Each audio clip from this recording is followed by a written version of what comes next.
ಸ್ಥಳೀಯ ಸಂಸ್ಥೆಗಳನ್ನು ನಾವ್ಯಾಕೆ ಮುಂದೂಡೋಣ?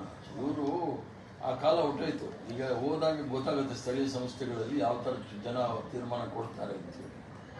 ಈಗ ನೀವು ವೋಟ್ ಪರ್ಸೆಂಟೇಜ್ ನೋಡಿದಾಗಲೂ ಗೊತ್ತಾಗುತ್ತಲ್ಲ ಏನಾಯಿತು ಅಂತೇಳಿ. ಕೇವಲ ಬೆಂಗಳೂರು ದಕ್ಷಿಣ ಕ್ಷೇತ್ರದಲ್ಲಿ ಹಂಗಾಗಿರುವಾಗ ಬೇರೆ ಕ್ಷೇತ್ರದಲ್ಲಿ ಏನೇನು ಆಗಿರ್ಬೇಕು ಅನ್ನೋದು ಗೊತ್ತಾಗುತ್ತೆ. ಸ್ಥಳೀಯ ಸಂಸ್ಥೆಗಳಿಗೆ ಚುನಾವಣೆ ಮಾಡಿಸ್ತಕ್ಕಂಥ ಅಧಿಕಾರ ರಾಜ್ಯ ಸರ್ಕಾರದ ತೀರ್ಮಾನ. ಸಂಪೂರ್ಣವಾಗಿ ರಾಜ್ಯ ಸರ್ಕಾರದ ತೀರ್ಮಾನವನ್ನು ಅವರು ತೆಗೆದುಕೊಂಡಿದ್ದಾರೆ.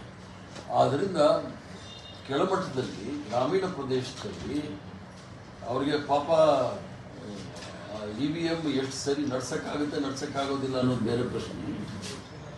ಈ ಒಂದು ಇದರಿಂದ ಬ್ಯಾಲೆಟ್ ಪೇಪರಿಂದ ಒಂದು ನಿಷ್ಪಕ್ಷಪಾತವಾಗಿರ್ತಕ್ಕಂಥ ಚುನಾವಣೆ ನಡೆಯುತ್ತೆ ಅನ್ನೋದನ್ನು ತೋರಿಸ್ಕೊಡ್ತೀವಿ ಇಡೀ ರಾಷ್ಟ್ರಕ್ಕೆ. ಯಾಕಂದರೆ ಈಗಾಗಲೇ ಎಲ್ಲ ರಾಜ್ಯದಲ್ಲೂ ಸಹ ವೋಟ್ ಚೋರಿ ನಾವು ನೋಡಿದ್ದೀವಿ, ಯಾವ ರೀತಿ ವೋಟ್ನ ಕಳ್ತನ ಮಾಡ್ತಾರೆ ಅಂತೇಳಿ.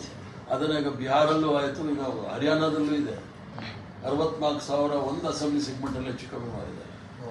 ಮೋದಿ ಚುನಾವಣೆಯಲ್ಲಿ ಇರ್ತಕ್ಕಂಥ ಬನಾರಸಲ್ಲಿ ಮಾಡಿದ್ದಾರೆ. ನಮ್ಮ ಹರಿಯಾಣ ಅಂತೇಳಿ ನಮ್ಮ ಪ್ರದೇಶ ಕಾಂಗ್ರೆಸ್ ಕಮಿಟಿ ಅಧ್ಯಕ್ಷರು ಅವ್ರು ಭಾಳ ಸ್ಪಷ್ಟವಾಗಿ ಹೇಳಿದ್ದಾರೆ. ಆದ್ದರಿಂದ ಬ್ಯಾಲೆಟ್ ಪೇಪರ್ ಬಂದಿರೋದು ಸ್ವಾಗತಾರ್ಹ. ಭಾರತೀಯ ಜನತಾ ಪಾರ್ಟಿಯವ್ರಿಗೆ ಈಗಾಗಲೇ ನಡ್ಕೊಬಿಟ್ಟಿದೆ. ಯಾಕಂದರೆ ಅವ್ರ ಆಪರೇಷನ್ಗಳು ಕೆಲಸ ನಡೆಯೋದಿಲ್ಲ.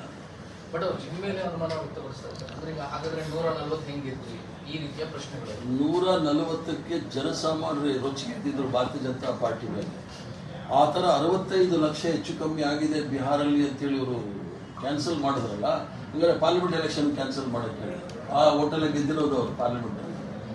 ಆದ್ದರಿಂದ ನಾವು 140 ಗೆದ್ದಿರೋದಕ್ಕೂ ಭಾರತೀಯ ಜನತಾ ಪಾರ್ಟಿ 20 ಬಂದಿರೋದಕ್ಕೂ EVM ಕಾರಣ ಅಲ್ಲ, ಜನರ ಕಾರಣ.